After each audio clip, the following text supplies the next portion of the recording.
Olá a todos os nossos espectadores e ouvintes, sou Ana Arroio, eu sou gerente-geral do Centro Internacional Celso Furtado, do CICEF, e estamos aqui com mais um bloco de conversa, debate sobre o livro que foi lançado esse ano, em maio, chamado Economia Política de Dados e Soberania Digital. Conceitos, desafios e experiências no mundo. E hoje esse bloco é justamente para discutir conceitos e os desafios, os principais desafios. A gente vai conversar sobre o capítulo 1, que é a Economia Política de Dados e Digital, desafios de conceituação e mensuração. E hoje temos o grande prazer de ter aqui conosco a doutora Cristina Lemos, o professor Marcelo Matos e a professora Helena Lastes, que a gente já teve o prazer e a honra de receber o nosso primeiro capítulo, nosso primeiro episódio sobre esse livro tão importante que chegou no momento tão oportuno.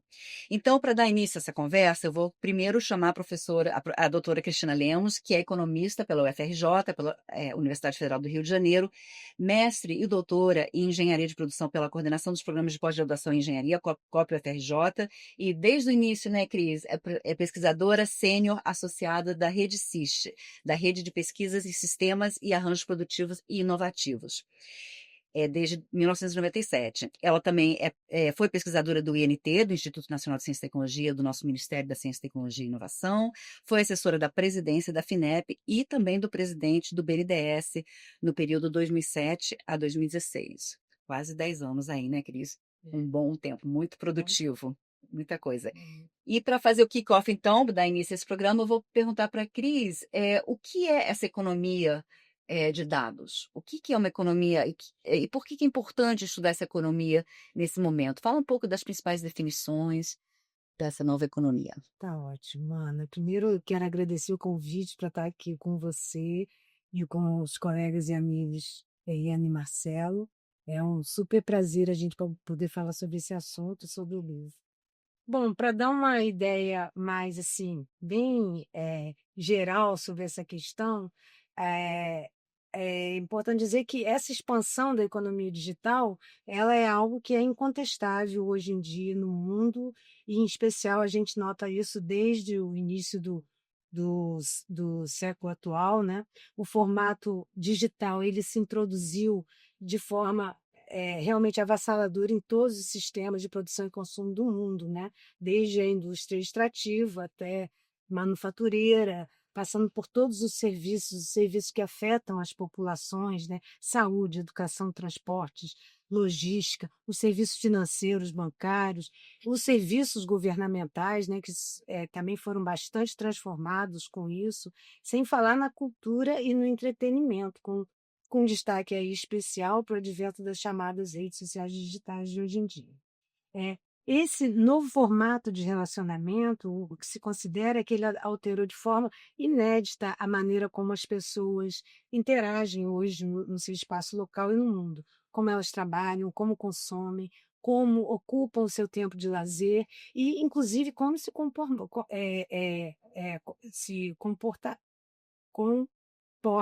né? Como é o comportamento delas. Nesse processo para a obtenção da conectividade para a internet, seja para comprar um produto, comprar um bem e serviço, para fazer as nossas transações bancárias e financeiras visuais, acessar redes ou programas de governo, né? As pessoas e as organizações consentem em ceder seus dados, cujas pegadas digitais permitem que as empresas de dados criem valores sem precedentes, conformando isso que a gente está chamando de economia de dados. E como dizem alguns autores, isso inaugura um novo processo de mercantilização da vida cotidiana. E desafia tanto a teoria econômica tradicional, como mesmo os sistemas de medição até então disponíveis. E há aí um amplo reconhecimento de que os avanços dessa economia digital promoveram um processo inédito do que se chama de datificação da vida, né? Porque ele expande seus territórios digitais mundo afora, avança nos países desenvolvidos, mas nos países em desenvolvimento também, nos mais ou menos dependentes de tecnologia e avançam também nos países mais pobres, de uma forma bastante inédita e avassaladora. Avança principalmente através de dar acesso à internet com o usuário, o consumidor, principalmente com o seu telefone celular, né, os smartphones. Bom, a datificação que eu estou falando aqui, ela diz respeito a algo que é transformado em dados. E no caso, os dados digitais, eles são produzidos a partir da vida humana e das ações sociais que são realizadas, né? Datificar um fenômeno é colocá-lo em forma quantificada para que possa ser tabulado, monitorado e elaborado uma análise preditiva, ou seja, para ter a capacidade de predizer ações futuras.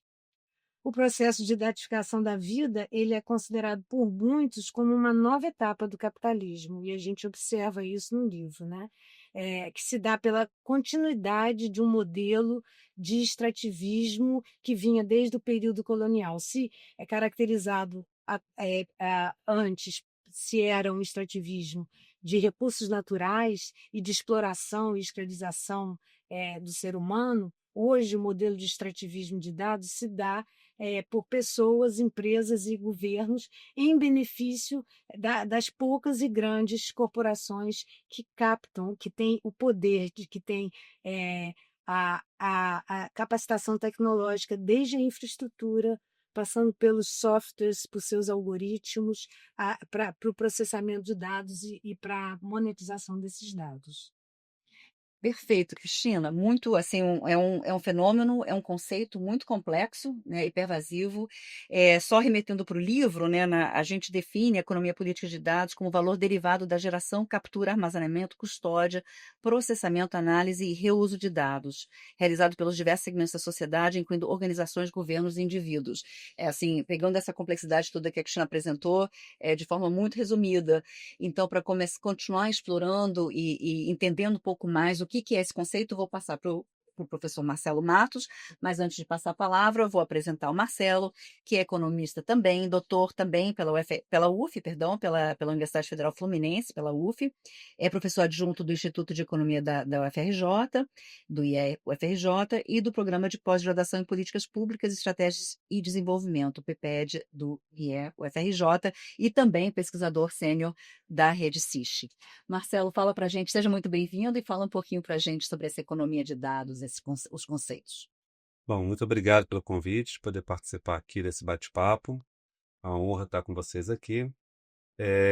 Complementando um pouco o que a Cristina colocou, né, é importante ressaltar, né, que esse conceito de economia de dados ele é útil para explicitar, né, o ponto de convergência e o ponto de geração de valor efetivo de um conjunto amplo de atividades baseado em tecnologia de informação e comunicação que a gente, num primeiro momento, não identifica a sua convergência, a sua similaridade, né? A gente está falando, por exemplo, de serviços de mensageria, redes sociais, né?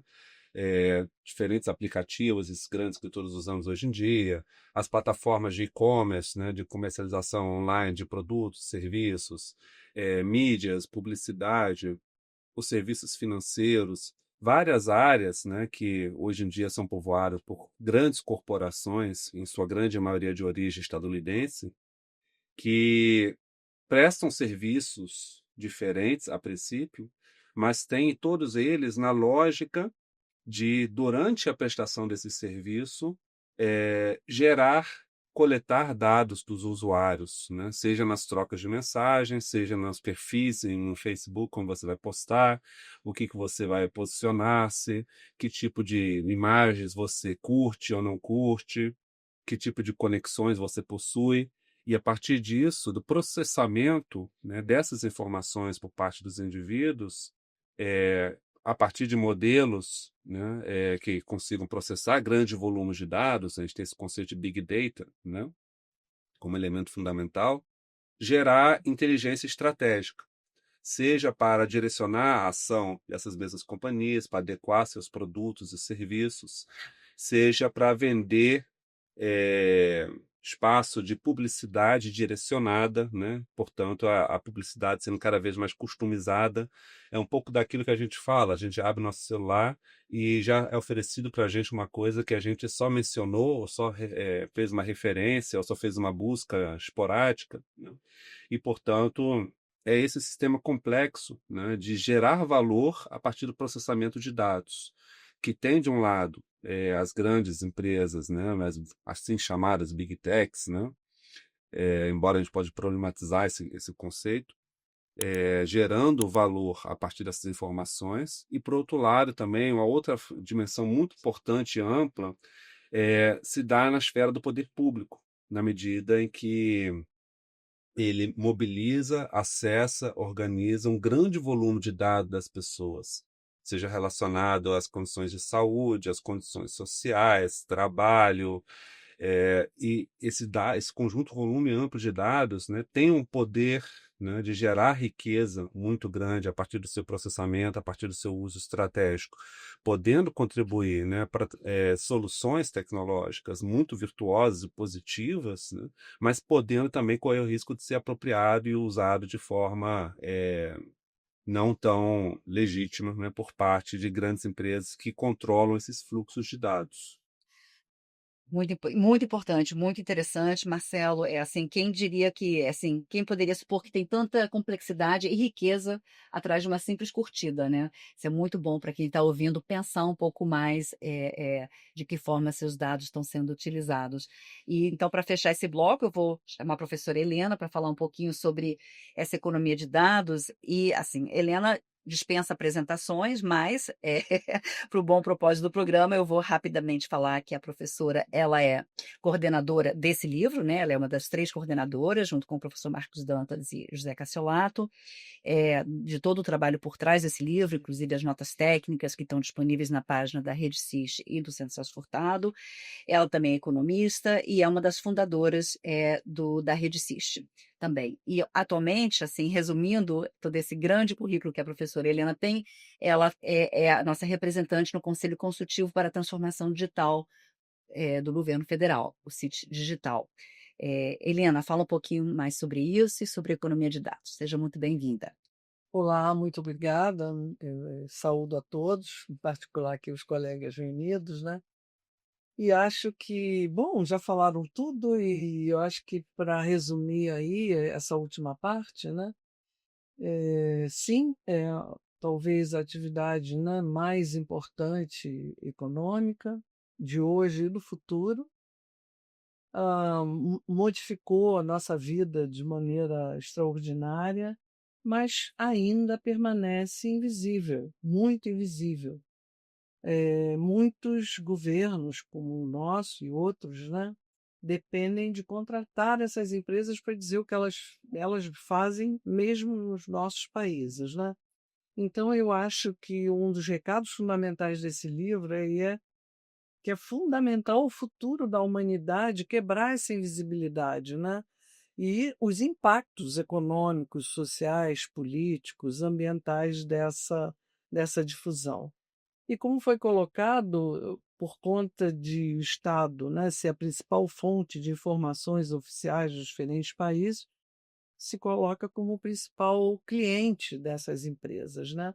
E aí eu queria refletir sobre 2 questões. A primeira é que muitas vezes esses estados reproduzem os conceitos, os sistemas de mensuração, os modelos analíticos e de política hegemônicos, né? E sem a necessária contextualização, e o que muito restringe a própria possibilidade da gente criar nossos próprios conceitos, nossos próprios sistemas de mensuração, de análise e políticas, né? Capazes de promover mudanças qualitativas condizentes à nossa realidade, à nossa condições, né? Esses modelos que se tornam hegemônicos, exemplares aí para o mundo inteiro, é lógico que eles refletem os interesses e as condições daqueles contextos onde eles foram gerados, né? Daqueles territórios onde eles foram gerados. E muitas vezes eles não têm nada a ver com os nossos, ao contrário, né? Nós teríamos que entender isso melhor. E que, em geral, essa reprodução acrítica e descontextualizada desses modelos, né, de forma inadequada aos nossos contextos, produzem exclusões, reforçam desigualdades e dependência, além de, o que eu acho que é principal, limitar as possibilidades de criar alternativa. Mas queria também refletir sobre que a atividade pública de coleta e disseminação de dados estatísticos, né, tem o seguinte: as pouquíssimas corporações, mas são megacorporações, né, oligopolistas, que controlam não só as fontes, mas também todo o conjunto de tecnologias, os meios exigidos para a produção, tratamento, disseminação, tudo isso que a Ana leu nas, na definição que a gente tem sobre economia de dados, gera um problema muito grave. E, assim, para resumir, a gente no livro debate aí o que vários autores dizem: nós não temos ainda no Brasil estatísticas oficiais sobre isso. Isso é uma questão fundamental. E eles clamam: não há soberania nacional se não tiver soberania estatística. A gente precisa avançar aí tentando criar estatísticas oficiais para não comprometer ainda mais a soberania do país, né? E uma vez que, como bem públicos, essas estatísticas oficiais vinculam soberania e democracia. Então, a gente está falando não só dos riscos à soberania, mas à própria democracia. Eu acho que a gente finalmente não pode ignorar que nem os fluxos de informação nos diversos meios de trabalho, de comunicação internas ao próprio Estado, né? Estou falando das 3 esferas, né? E também o caso das compras públicas, né, de bens e serviços digitais estrangeiros, e para não falar da vulnerabilidade dos servidores de armazenamento de dados e informações, que também é questionável o controle que temos sobre isso. Então, a conclusão que esse livro chega, né, que a soberania também depende da própria capacidade dos Estados garantirem que dados e informações coletados em um território estejam submetidos às leis e regras definidas nesse território. Quer dizer, o livro tem soberania no seu título, não é por acaso, e traz diferentes ângulos dessa discussão de soberania. Eu estou falando aqui também dessa dimensão que é jurídica, né? Porque a gente está hoje no meio de um debate onde empresas estrangeiras muitas vezes privilegiam as legislações dos seus países de origem, mesmo ao estarem operando em outros países. Isso eu acho que é uma questão central aí do debate que também está colocado. Muito obrigada, Helena. Muita coisa para a gente pensar, refletir, né? E enquanto você estava falando, eu estava lembrando que esse livro ele começou a ser produzido em 2023, né? A reflexão que antecede o livro foi iniciada em 2023. Muita coisa mudou desde então. Mas esse livro tem como contribuição fundamental, ele é pioneiro. No Brasil não se pensava nisso, né? Muito menos não se pensava em economia política de dados e muito menos em soberania ligada à economia de dados, né? E hoje isso já é corrente, se fala muito disso, né? Então, essa é uma das contribuições do livro. Outra contribuição, eu estava lembrando, olhando para a Cristina, para a doutora Cristina Lemos, da nossa discussão inicial lá atrás, que a gente começou a pesquisar, levantando LGPD. Lembra, Cris, a Lei Geral de Proteção de Dados? E quando a gente teve uma primeira reunião com a Helena, enfim, toda a equipe do projeto, foi dito, mas isso não é suficiente, isso é apenas o início, né? LGPD é muito pouco perto do que a gente precisa entender e estudar para poder começar a transformar, tendo como base os conceitos que estão por trás dessa nova economia. Então, essa é uma das contribuições que é perene do livro, né? Por mais que o ambiente mude, a forma de mensuração mude, as definições vão evoluindo, essa contribuição teórica conceitual inicial, ela é fundamental para a gente pensar essa nova realidade. E para discutir isso um pouquinho mais, eu vou chamar o professor Marcelo para falar um pouquinho de uma das contribuições mais importantes desse livro, que é o sistema produtivo, o conceito de sistema produtivo inovativo digital, que a gente chama de SPID. Então, enquanto a nossa produção vai colocar aqui na tela a imagem do SPID, tanto no seu âmbito mais amplo quanto o focado, eu vou pedir para o Marcelo começar falando um pouquinho, se puder, sobre as teorias que embasam isso, né? Da onde é que vem o nosso pensamento, o pensamento da rede SIS e o pensamento que embasou a gente imaginar esse sistema produtivo inovativo digital. Marcelo. Bom, a gente parte, né, de uma referência de diferentes correntes teóricas, né, que embasam, de certa forma, a agenda de pesquisa, que é a agenda de pesquisa da Rede SIS já há quase 30 anos, que se inspira fortemente na literatura internacional de sistemas de inovação, né, e traz elementos importantes também das contribuições latino-americanas em matéria de ciência, tecnologia e inovação e nas perspectivas do desenvolvimento. Esse referencial é importante, sobretudo, né, para trazer para o entendimento, né, de que a dinâmica do sistema econômico é uma dinâmica essencialmente caracterizada por um processo contínuo de desenvolvimento de tecnologias, sua introdução, né, e difusão, criação de novos espaços econômicos, destruição de outros espaços econômicos, né? E é nesse processo dinâmico que surgem novos atores, novos players, inclusive novos países emergem, né, para o primeiro time em termos de sua capacidade econômica, competitiva em termos internacionais. O processo das tecnologias de informação e comunicação, conceitos como indústria 4.0, conceitos como datatificação, todos eles mostram como a questão do processo inovativo, né, de geração de conhecimentos, mobilização no processo inovativo, é um elemento fundamental para entender essa dinâmica e para, a partir de um entendimento bem fundamentado, subsidiar políticas públicas adequadas. E, portanto, esse referencial ele parte justamente na perspectiva de entender a inovação como um elemento dinâmico central e colocar isso dentro de uma perspectiva não restrita de apenas entender a inovação como algo que acontece dentro da empresa, né? Uma empresa tem seu laboratório e surgem grandes ideias e eis que nasce a inovação. Não é assim. A gente, com várias contribuições, vai entendendo cada vez mais que o processo de aprendizado é um processo social, sistêmico, que se dá a interação de redes de diversos tipos de atores. Empresas, fornecedores, prestadores de serviços, outras empresas do mesmo segmento. Os próprios consumidores finais são fontes de informação fundamentais para subsidiar o processo de desenvolvimento de novas inovações.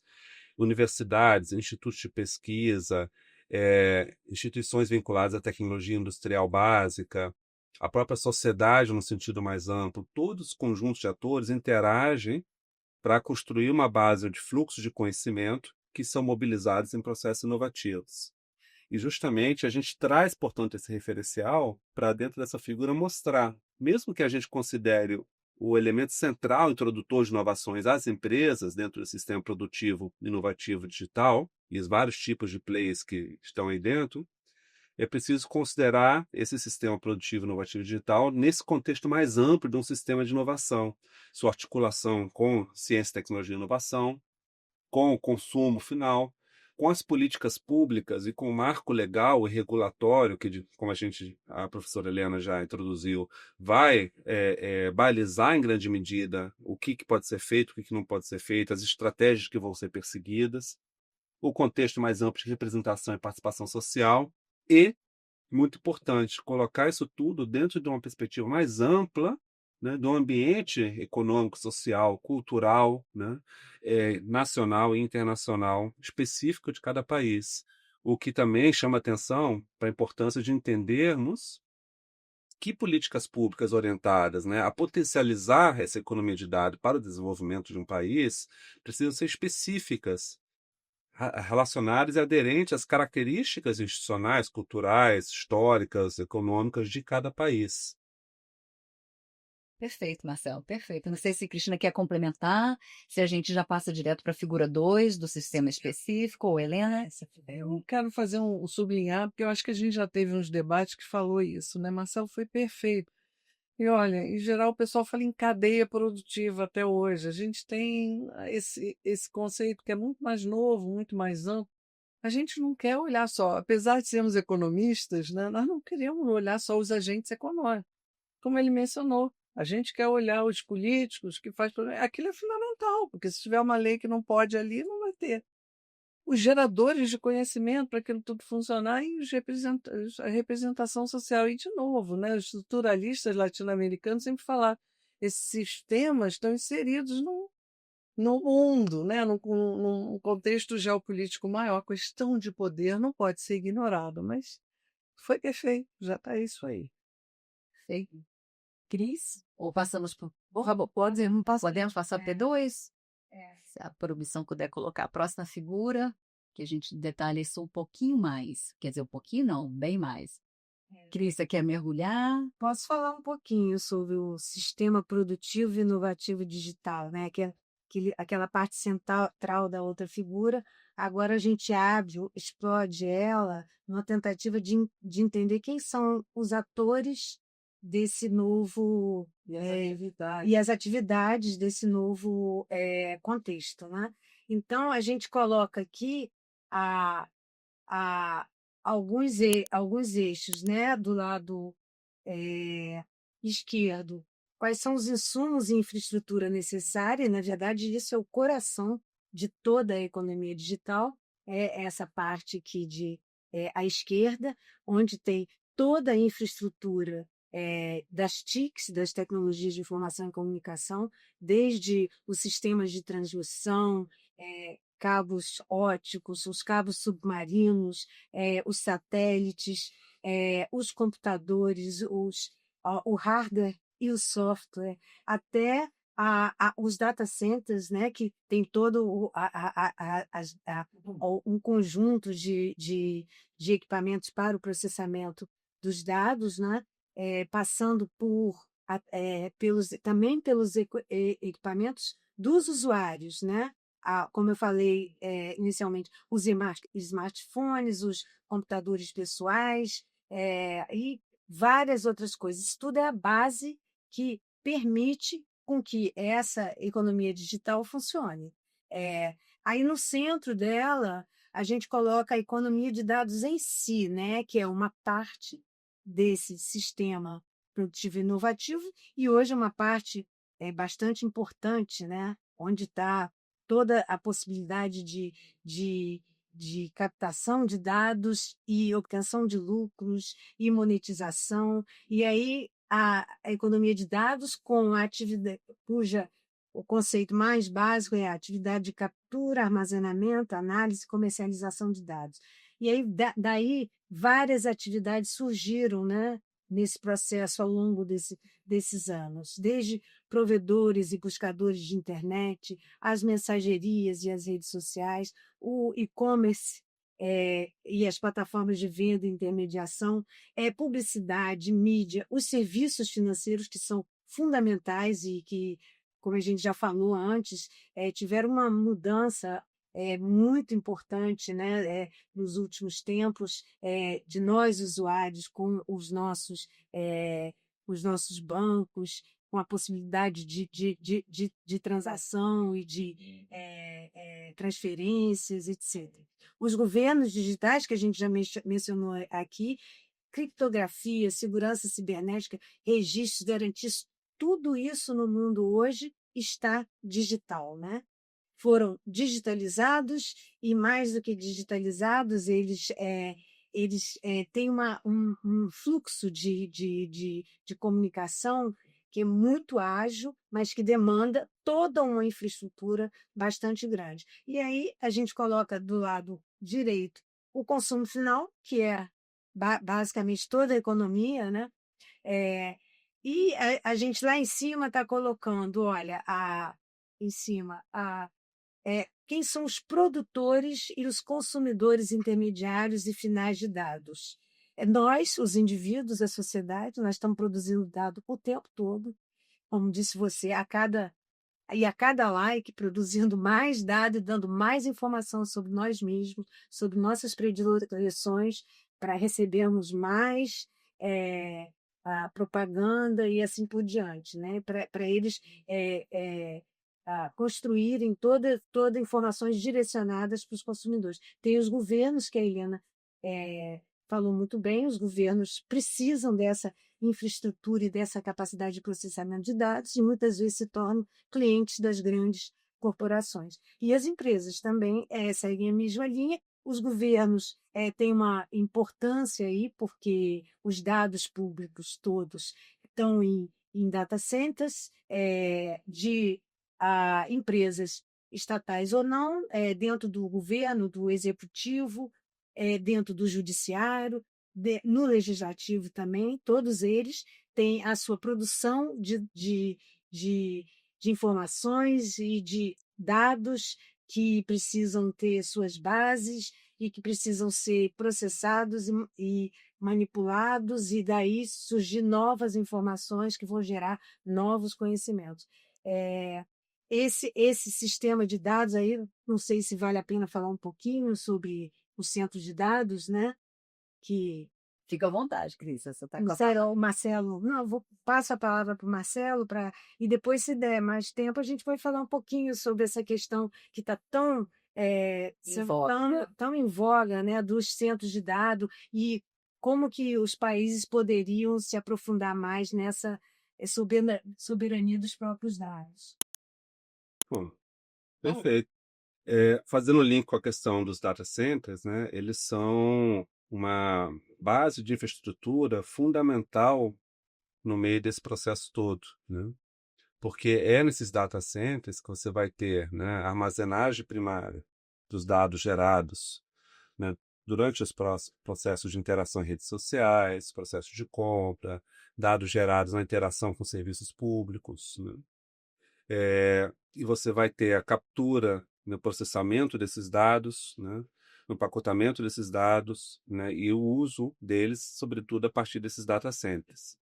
E, portanto, eles são uma infraestrutura fundamental, crítica, né, para determinar onde esses dados estão indo, né, inclusive para quem tem acesso a esses dados.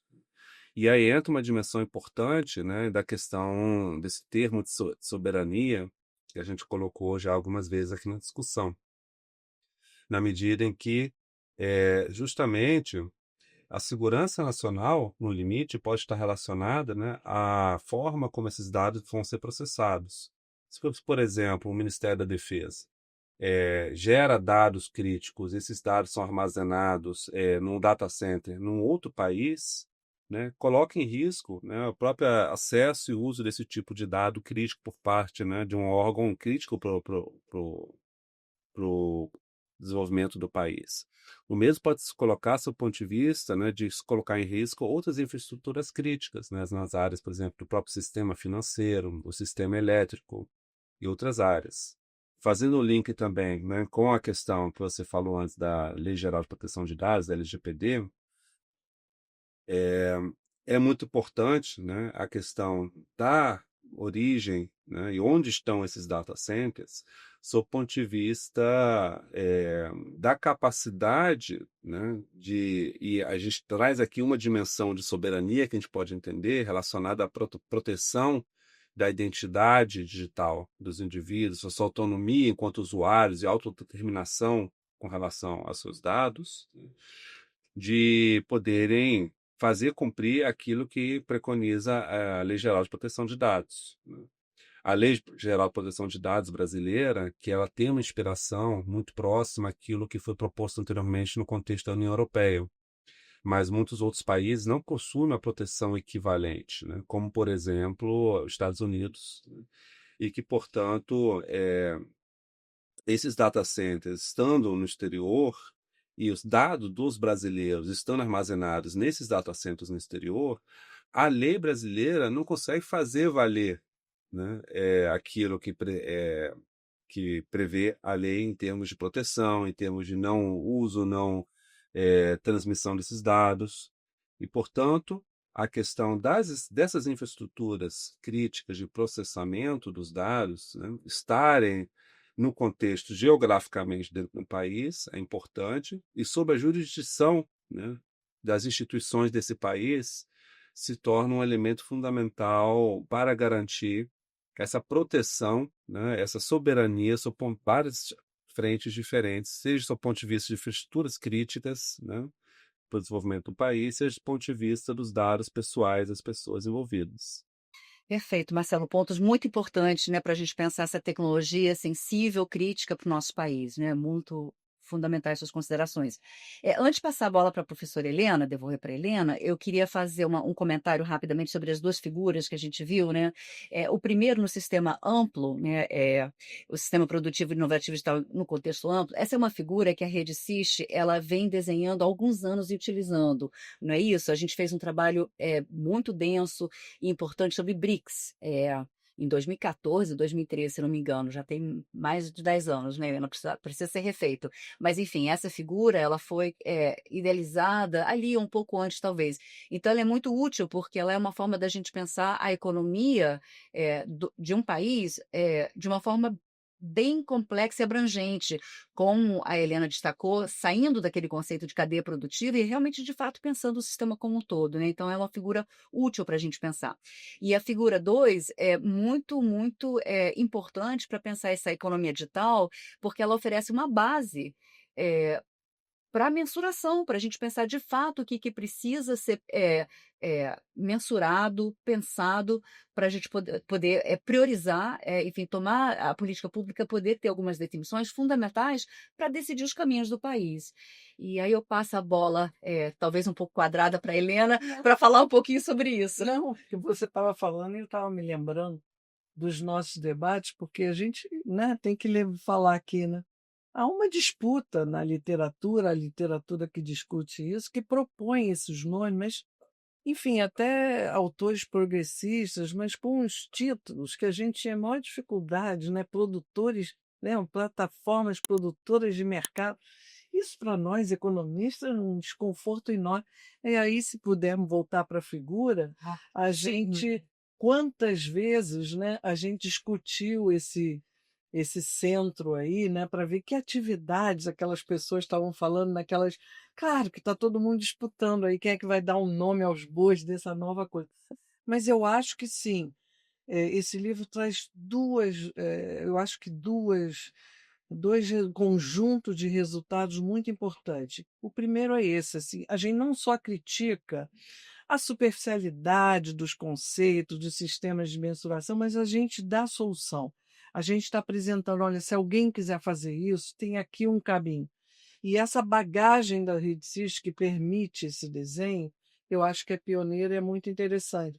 O que a gente também viu quando discutiu várias informações estatísticas que conseguimos recolher no livro, é que isso daí podia servir como uma espécie de quadro geral, um mosaico, onde a gente diz, não, aqui tem informação originária de não sei aonde, a organização internacional cobre esses serviços aqui, acolá. Enfim, a gente já. Claro que as mensurações têm metodologias distintas, períodos distintos, mas isso já serviria para a gente ter, olha, aqui já tem algumas coisas, estão sendo feitas assim, outros são um completo vazio, por onde a gente deve buscar. Então, eu acho que esse é uma grande proposta aí. Eu queria também não deixar de lembrar que a gente atendeu a uma chamada do Centro Celso Furtado para uma publicação do Caderno de Desenvolvimento, acho que vocês eu e o Cassolato também, e a nossa contribuição, minha e do Cassolato, foi exatamente, e era para estar pronto esse ano, não sei se já foi lançado, plataformas, não? O número central em plataforma. Mas eu e o Cassolato exploramos exatamente quais são as vantagens disso, que a gente já tinha no livro de 25 anos, aí, que o Marcelo, o primeiro autor, né? As vantagens de trabalhar dessa forma, né? Mas a gente ali avança um pouquinho mais essa discussão, mas isso aí a gente precisa aprofundar mais ainda, né? E a outra grande contribuição do livro é essa riqueza, e a outra característica da Rede SIS, né? A gente faz pesquisa para dizer, e daí? O que fazer, principalmente no caso brasileiro? E eu acho que esse livro tem uma riqueza de proposições de política em todos os capítulos que é muito interessante, né? Depois de analisar as condições e os desafios de cada um. Mas, enfim, eu acho que é isso, eu acho que isso daí é um belo passo, não precisa ser o definitivo, né? Mas eu acho que é um belo passo para quem quer trabalhar o nosso órgão central IBGE. Se quiser, eu acho que isso aí é um caminho bastante profícuo.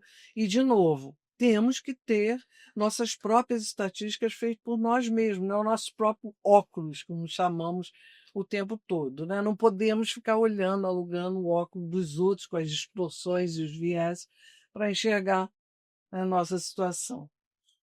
Obrigada, Helena. Foi a bola perfeita para eu passar para esse último bloco de encerramento para a Cristina, é, com uma pergunta, enfim, que é o seguinte, usando essa deixa da Helena, vamos falar um pouco de Brasil e vamos falar por que que é importante, por que que não se deve usar os indicadores, os conceitos e os dados que vêm de consultorias. As grandes consultorias embasam toda a metodologia, as recomendações das instituições multilaterais, né? OCDE, FMI, Banco Mundial, ONU, Sistema ONU, dos governos de alguns países ricos, né? As consultorias estão ali por trás, orientando as políticas dessas instituições de fato.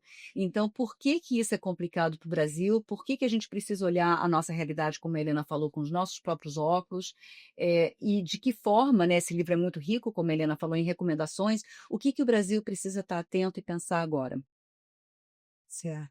Bom, eu acho que essas consultorias, eu acho que cada vez mais está se reconhecendo que essas consultorias podem ser boas para os locais de onde elas se originam, mas que essa falta de contextualização é um problema. É mesmo porque elas são boas nos locais onde elas se originam, da onde se originam, aonde estão localizadas as grandes corporações digitais, né? Então é bom para eles, provavelmente não é bom para nós. Seja porque elas não estão preocupadas com a questão da localização dos dados, que o Marcelo falou, elas não estão preocupadas com a localização de centros, dos data centers fora do país em questão, para onde está se olhando, elas não estão preocupadas com os dados estarem dispersos sem ter o controle do próprio país, né? A soberania dos dados do país, né? Os dados são um ativo nacional importantíssimo. Então, eu acho que essas consultorias, por vezes, podem negligenciar essa questão do contexto, da importância de você ter não só a soberania, mas também buscar um domínio, né, uma autonomia tecnológica por essas coisas. E aí, se tiver a oportunidade de falar um pouquinho mais sobre essa coisa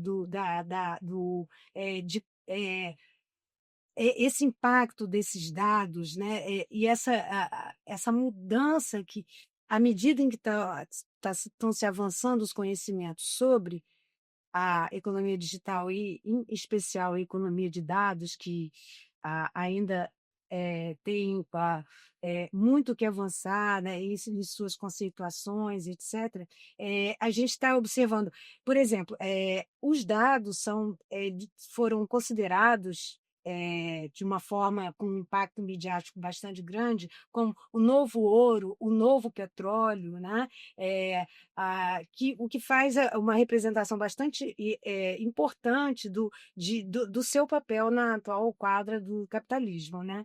Então, todo esse processo é a bola da vez, o processo de geração, captura, processamento, análise de dados, é a bola da vez. E isso daí eles traz uma complexidade talvez ainda maior do que foi o ouro ou principalmente o petróleo, né? E mesmo porque quando se faz esse tipo de comparação com o petróleo, essa é uma questão que eu queria trazer um adendo sobre isso.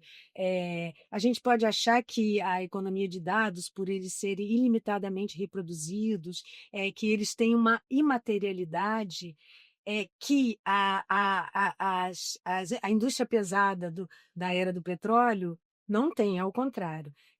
A indústria pesada trouxe milhões de problemas ambientais, etc. Acontece que também essa indústria, quando a gente olha o quadro do sistema de produção e inovação digital, a gente olha a questão exatamente os insumos e infraestrutura, isso tudo também tem um peso muito grande no ambiente e nas sociedades. Voltando a essa questão dos data centers, se vocês me permitem falar um pouquinho sobre isso, que eu acho que é importante. Isso tudo demanda um consumo de energia e de água muito grande. Hoje já se fala bastante disso, felizmente. Então, essa coisa da localização de data centers no mundo inteiro, mesmo nos Estados Unidos, que são a liderança do Ocidente e das grandes corporações, os data centers, por vezes, eles podem contribuir para a maior depauperação das populações locais, que ficam com redução de água, com problemas energéticos. Isso acontece nos Estados Unidos, acontece também em países da África, muito pobres, tem acontecido, e isso tem gerado vários alertas sobre a importância de se trabalhar centros de dados que diminuam esse problema ambiental sério, e não só ambiental, como social também. É grande, né? Então, eu acho que o Brasil tem que estar bastante alerta a esse tipo de problemas e não reproduzir aqui o que vem de fora como oportunidades. É claro que nós temos mais de 150 data centers, o Marcelo fez esse mapeamento, e é claro que é importante termos os data centers para trabalharmos os nossos dados, mas eu acho que tem que avançar, e o livro fala nisso, avançar muito mais para que eles sejam muito menos danosos a, a, ao meio ambiente e à sociedade, e para que a gente possa ter o controle e o domínio tecnológico e a, a localização dos dados, dos nossos dados aqui, né? Observação perfeita, Cris. Assim, parece o óbvio, né? Assim, a gente não quer uma tecnologia que seja prejudicial ao meio ambiente, que cause maiores danos do que benefícios, né? É o ponto de partida óbvio, não pode ser negligenciado de forma alguma, né? Quanto mais a gente divulga isso, fala sobre isso, mais probabilidade tem que chega nas instâncias decisórias essa questão, né? Mas eu não perco a oportunidade também de, sempre que eu posso, falar que não basta ter indicadores sobre o impacto ambiental dos centros de dados. Eu, no livro, sugiro, e eu acho que é importante, a gente ter um cesto de indicadores dos impactos ambientais de toda essa cadeia, de todo esse sistema produtivo inovativo, toda, porque a gente trabalha com lixo, lixo celulares descartados, lixo ambiental tóxico dessa forma. Na órbita geoestacionária, a gente tem mais de 30 mil artefatos voando não, que estão fixos em órbita e que a gente não tem como remover esses artefatos, tem cabos submarinos que não são removidos, enfim, os dejetos ambientais ligados ao sistema da economia de dados é gigante, e a gente precisa ter isso num local mensurável, que a gente possa entender, aprender e principalmente responsabilizar quem de fato é responsável por esse tipo pelos dejetos, né? E outras irresponsabilidades ambientais, né? Eu acho muito importante a gente agregar esses dados e poder ter políticas públicas proativas nesse sentido, né? Marcelo, suas reflexões sobre isso para a gente encaminhar para o encerramento dessa brilhante conversa. Fazendo um ponto com o que está sendo dito, né, com relação à questão da mensuração, a definição, como você define um fenômeno e como você mensura ele, tem impactos fundamentais, né, nas escolhas de política pública, né, e na legitimação, como essas políticas públicas são legitimadas perante a sociedade ou não. E nesse sentido, uma contribuição importante do livro é justamente chamar a atenção, né, que a gente precisa de uma visão sistêmica, como a gente estava aqui, para conseguir dar conta, né, do desafio da soberania, né, em múltiplas dimensões que se sobrepõem, né? E essa soberania ela tem a ver em uma dimensão, como já falei, com relação à questão de segurança nacional, de infraestruturas críticas relevantes, né? E, portanto, a geração das informações, o seu processamento tem que estar sob o domínio de organizações vinculadas a essas funções críticas dentro do território nacional. Existe uma dimensão que talvez seja aquela que mais se avançou no debate, que é aquela questão relacionada à proteção da identidade digital individual, autonomia, como a gente falou.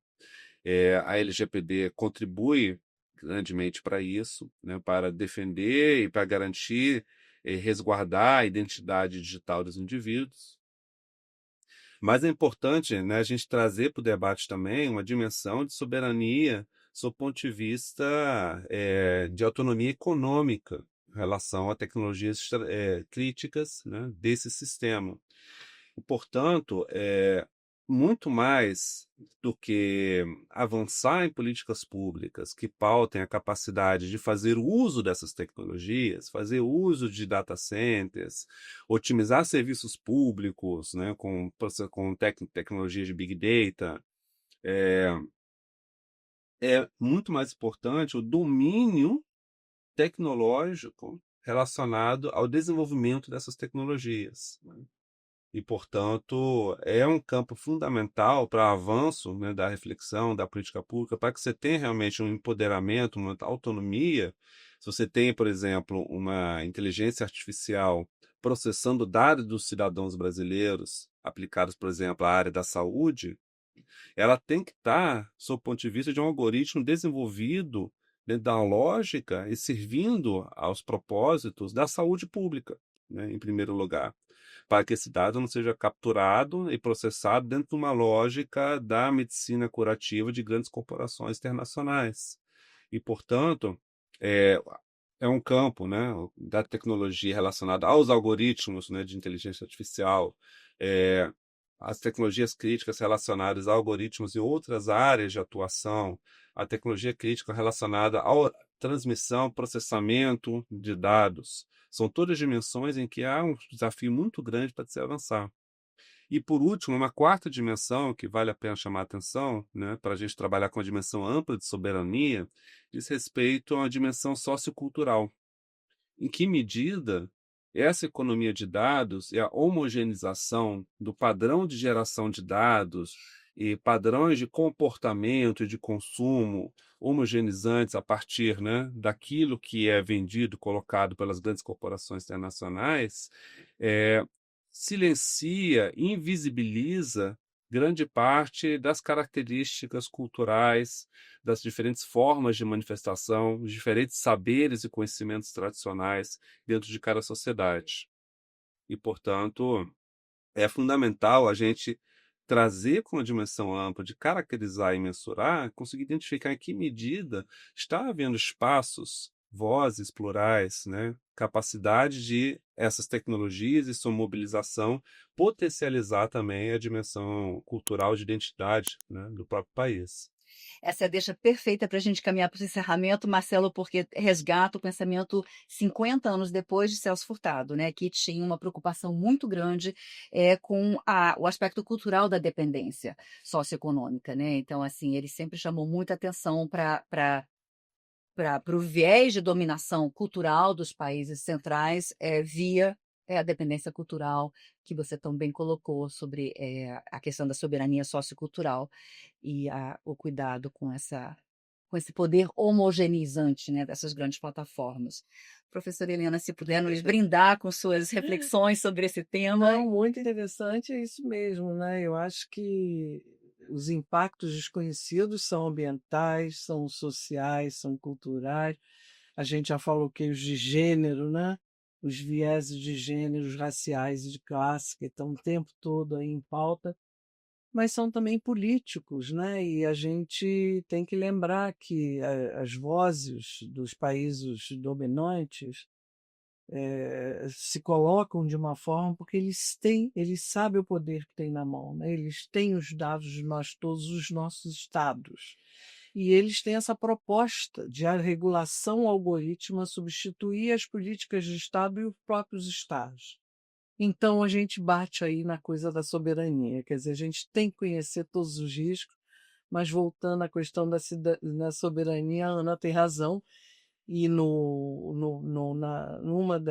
preâmbulo do livro, né, o nosso diretor-presidente do Centro Celso Furtado, o professor Carlos Pincos-Ferros, ele cita nominalmente o Celso Furtado, dizendo: nesse momento em que os formuladores de política de todo mundo se confrontam com a necessidade de conceber estratégias para promover o desenvolvimento e a regulação das novas estruturas produtivas e inovativas digital, é importante resgatar o pensamento Celso Furtado de que a dependência cultural precede a dependência técnica, produtiva, econômica ou tecnológica, e que as duas dimensões do desenvolvimento, a econômica e cultural, não podem ser captadas senão em conjunto. E Marcelo tem razão, quando a gente fala em soberania, as pessoas estão pensando em mais científico e tecnológico. Não, tem a produção, botar a mão na massa, operar aquele sistema, aquelas tecnologias, todos sabendo, dá uma dimensão do aprendizado que só quem o faz adquire. Então, se a gente não tiver isso, a gente dificilmente vai saber como regular precisamente, o que comprar, o que difundir, etc. e tal. Mas falando em Celso Furtado e no atual diretor-presidente do Centro Celso Furtado, eu quero lembrar que o livro também termina com uma citação da professora Maria da Conceição Tavares, né? Que num livro no ano 2000, um livro de Milton Santos, exatamente no ano 2000, com ele falava dessa união nefasta entre dinheiro e informação. Ele chamava dupla tirania do direito e a informação. A gente também discute isso no livro, mas ela termina, e eu quero lembrar, o livro tem várias noções e visões de soberania que vale a pena resgatar, mas ela termina dizendo: país soberano é aquele que reconhece a realidade mundial, mas não se deixa intimidar, porque aqui do que a gente fala tem muito de intimidação, não é? Fazendo escolhas corretas e negociando com seriedade e responsabilidade, tentando superar os limites do presente para abrir espaço ao futuro. A gente termina homenageando a professora Maria da Conceição Tavares, que infelizmente nos deixou naquele ano. Agradece, Helena, com essas palavras, relembrando nossa mentora, nossa professora, de esperança, né? São palavras de esperança, de continuar lutando, né? Trabalhando por um Brasil melhor.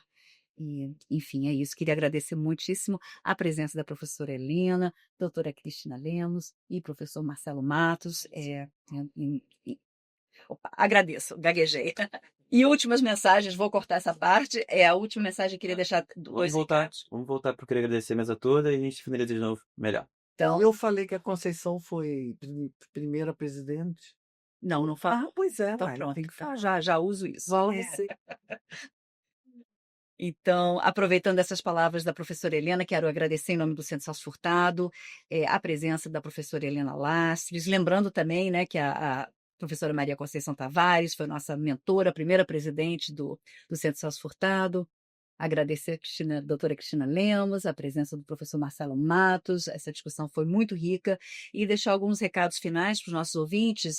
Primeiro, dizer que o livro já está disponível gratuitamente, tanto no site do Centro Celso Furtado, que é centrocelsofurtado.org.br, quanto no site da Rede Siste, que é www.redesiste.ie.frj.br. Acessem o livro, leiam, contribuam, mandem mensagens, enfim, essa reflexão é importante. Quanto mais gente fizer a reflexão, mais rica se torna. A gente também está fazendo uma série de aulas sobre esse livro no Colégio Brasileiro de Altos Estudos, dirigido pela professora Ana Célia Castro. Hoje, bom, também não adianta eu colocar a data aqui, mas enfim, hoje, quinta-feira, dia 18 de setembro, será a aula da professora Helena Lastres. Mas todos aqui presentes vão fazer essa série de aulas até dezembro, até o final de novembro, se eu não me engano, e elas vão estar disponíveis também no YouTube, no canal YouTube do do Colégio Brasileiro de Altos Estudos da UFRJ. Acessem, contribuem, participem. Obrigada a todos mais uma vez. Se você gostou desse programa da TV CCF, curte, compartilhe e acompanhe as nossas atividades se inscrevendo tanto aqui no YouTube como nas nossas redes sociais. Além do nosso site, obviamente, que conta com notícias e uma newsletter mensal. O estúdio Roberto Saturnino Braga, aonde estamos gravando esses programas, conta com o apoio do escritório Normando Rodrigues Advogados e da FAPERJ. Um grande abraço e até o próximo.